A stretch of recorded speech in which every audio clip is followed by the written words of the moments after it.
Assalamualaikum warahmatullahi wabarakatuh. Nama saya Yogi Ramadana, NRP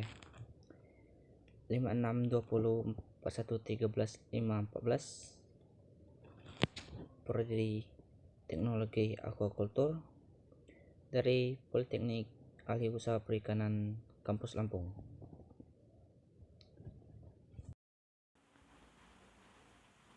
Pentingnya menjaga lingkungan wajib harus kita tanamkan sejak dini.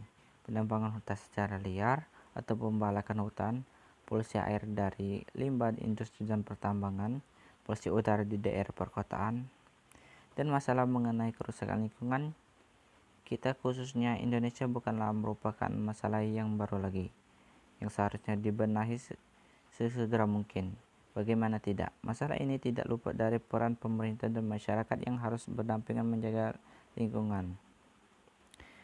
Lingkungan merupakan tempat tinggal semua makhluk hidup, baik itu manusia, hewan, dan tumbuhan. Lingkungan sangat penting bagi kelangsungan hidup bagi makhluk hidup, karena apabila lingkungan telah rusak, maka manusia, hewan, dan tumbuhan tidak dapat bertahan hidup. Namun, sekarang lingkungan mengalami kerusakan yang sangat parah. Itu semua akibat ulah manusia yang tidak bertanggung jawab. Oleh sebab itu, usaha pelestarian lingkungan hidup merupakan tanggung jawab kita bersama.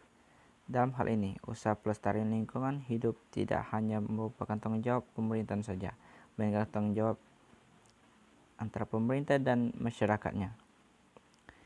Pada pelaksanaan, pemerintah telah mengeluarkan beberapa kebijakan yang dapat digunakan sebagai payung hukum bagi aparat pemerintah dan masyarakat dalam bertindak untuk melestarikan lingkungan hidup.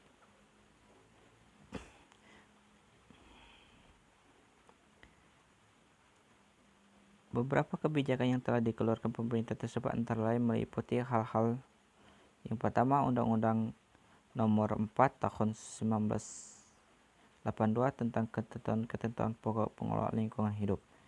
Yang kedua, Surat Keputusan Pemerintahan Perindustrian Nomor 148-11-SK-4-1985 tentang pengamanan bahan beracun dan bahan di perusahaan industri.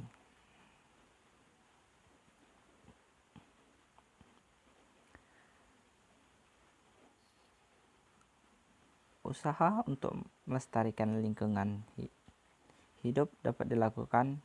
Yang pertama, melakukan pengelolaan lahan sesuai kondisi dan kemampuan lahan, serta mengatur sistem irigasi atau drainage sehingga aliran tidak tergenang. Dua, memberikan perlakuan khusus kepada limbah, seperti diolah terlebih dahulu sebelum dibuang agar tidak mencemari lingkungan.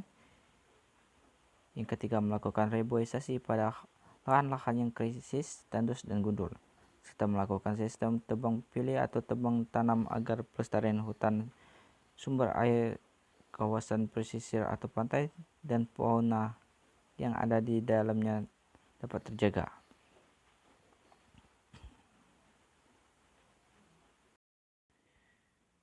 Terkhusus untuk budidaya ikan, sisa pakan dan spesies yang terbang di air akan menjadi limbah. Tempat limbah itu ialah yang pertama, limbah nitrogen, yaitu sisa pakan yang mengandung nitrogen mempengaruhi biota akuatik yang dibudidayakan. Yang kedua, limbah hidrogen sulfida. Pencemaran limbah ini menyebabkan bau yang sangat menyengat. Yang ketiga, limbah bahan kimia. Pencemaran limbah yang mengandung bahan kimia akan berdampak terhadap kualitas perairan. Yang keempat, penyakit ikan. Penyakit atau patogen ikan dapat berpindah dari ikan budidaya ke ikan di dalam maupun di sebaliknya.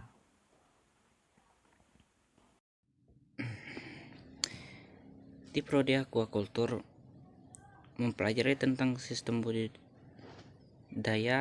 ramah lingkungan dan berkelanjutan, di mana materi itu mempelajari tentang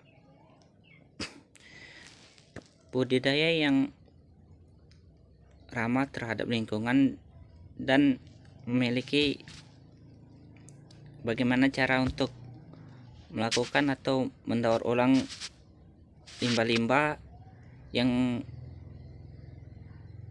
terjadi di aquaculture itu. Saya mengambil contoh budidaya yang ramah lingkungan itu ialah aquaponik, di mana budidaya aquaculture dan hidroponik. Aquaponik merupakan sebuah alternatif menanam tanaman dan memelihara ikan dalam satu wadah. Proses di mana tanaman memanfaatkan unsur hara yang berasal dari kotoran ikan dan sisa makanan yang apabila dibiarkan di dalam kolam akan menjadi racun bagi ikan. Lalu tanaman akan berfungsi sebagai filter vegetasi yang akan mengurai zat racun menjadi zat yang tidak berbahaya bagi ikan, dan suplai oksigen pada air yang digunakan untuk memelihara ikan. Dengan siklus ini akan terjadi siklus saling menguntungkan, dan bagi kita yang mengaplikasikannya tentu saja akan sangat menguntungkan sekali karena lahan yang dipakai tidak terlalu luas. Manfaat aquaponik. Beberapa manfaat dari budidaya sistem aquaponik. Yang pertama, kotoran ikan dapat dimanfaatkan sebagai sumber pupuk organik yang baik bagi pertumbuhan tanaman. Proses yang dihasilkan merupakan produk organik karena hanya menggunakan pupuk dari kotoran ikan yang telah melalui proses biologis, terus menghasilkan dua produk sekaligus, yaitu sayur dan ikan dari satu unit produksi. Selanjutnya dapat menghasilkan sayuran segar dan ikan sebagai sumber protein pada daerah kering dan ketersediaan lahan terbatas. Selanjutnya bersifat berkelanjutan dengan perpaduan tanaman dan ikan dan siklus nutrien. Selain untuk aplikasi komersial, aquaponik telah menjadi tempat pembelajaran yang populer bagi masyarakat maupun siswa-siswa kejuruan perikanan tentang biologis terpadu. Populasi tanaman organik yang dapat ditanam 10 kali lipat lebih banyak. Dengan aquaponik, tanaman dapat ditanam dengan kerapatan tinggi dengan sistem terapung di atas air. Selain ini mampu menampung hingga 10 kali lipat jumlah tanaman pada luasan yang sama, dan setiap akar tanaman selalu mendapatkan pasokan air yang kaya akan zat hara. Pemeliharaan yang mudah, tidak memerlukan penyiangan atau pembersihan, terbebas dari hama tanah dan tidak memerlukan penyiraman. Jadi bagi pembudidaya ikan, agar tidak merusak lingkungan sekitar, terutama air, agar lingkungan tetap lestari dan bersih, cobalah mengaplikasikan aquaponik ini, karena aquaponik ini sangat baik bagi lingkungan, yang dimana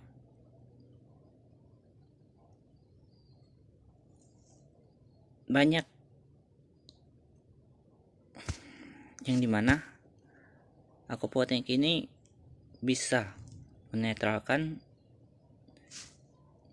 dan menyerap zat-zat yang beracun dari sisa pakan dan kotoran ikan tersebut.